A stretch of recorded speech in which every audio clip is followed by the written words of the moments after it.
అయితే ఒక ఆశయం కోసం ఒక ఆలోచనతో మీరందరూ ఓట్లేశారు.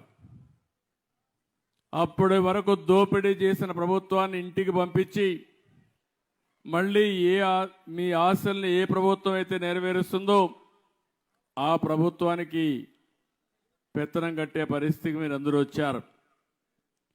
నాకెప్పుడూ అనంతపూర్ జిల్లా అంటే ఒక ప్రత్యేకమైన అభిమానం.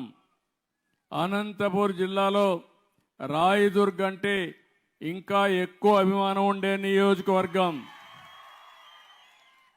దీనికి కారణం అనంతపూర్ జిల్లానే వెనుకబడిన జిల్లా, రాయదుర్గం అయితే ఇంకా బాగా వెనుకబడిపోయిన ప్రాంతం. ఇప్పుడే ఎమ్మెల్యే చెప్పాడు, దేశంలోనే ఇలాంటి ప్రదేశం ఉండదు. ఒక స్థాయిలో అయితే నేను ముఖ్యమంత్రి 14లో ఈ యొక్క రాయదుర్గ ప్రాంతంలో ఎడారిగా మారిపోతుందంటే ఎడారిగా మారిపోకుండా ఉండడానికి ఏం చేయాలనో అలాంటి కార్యక్రమాలు చేపట్టాను.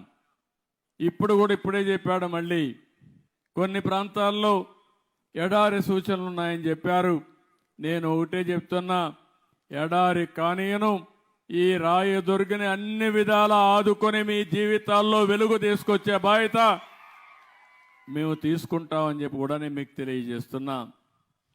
అందుకని ఆ రోజే మొత్తం మీరు చూస్తే ఒక్క అంద్రి నీవా పైన 4,500 కోట్లు ఖర్చు పెట్టాం. రాయలసీమలో 12,500 కోట్ల రూపాయలు ఒక్క ఇరిగేషన్ కోసం ఖర్చు పెట్టాం.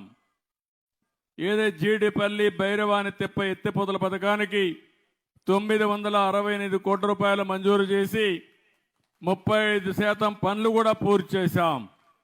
మళ్ళీ ఈ నియామకాలు సాక్షిగా చెప్తున్నా, దీన్ని పూర్తి చేసే బాధ్యత ఈ ప్రభుత్వం తీసుకుంటామని చెప్పి కూడా నేను మీకు తెలియజేస్తున్నాను.